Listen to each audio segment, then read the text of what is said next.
Baik, Tribuners, kita ke berita olahraga. Atlet taekwondo Kabupaten Buru raih 3 medali emas di Pangdam Patimura Cup 2021.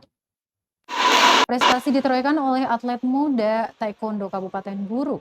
Melalui turnamen taekwondo Pangdam 16 Patimura 2021, Dojang Hunter Taekwondo Club Kabupaten Buru meraih 3 medali emas. Ketiga atlet tersebut yakni Afrizal Tukmuli raih juara 1 kategori under 45 kelas semi prestasi. Bima Huda meraih juara 1 kategori under 33 kelas cadet putra.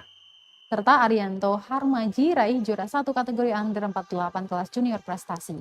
Kejuaraan ini dilaksanakan di Karangpanjang, Kota Ambon selama 5 hari sejak 24 hingga 28 November 2021.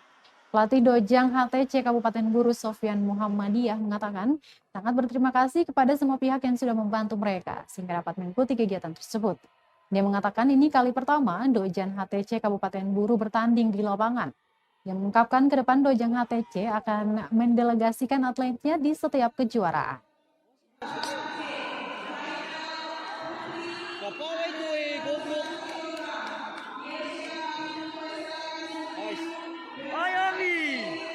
Bakar dia.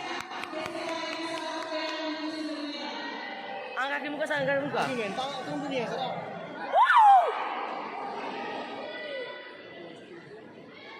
Terima kasih sudah nonton. Jangan lupa like, subscribe, dan share ya.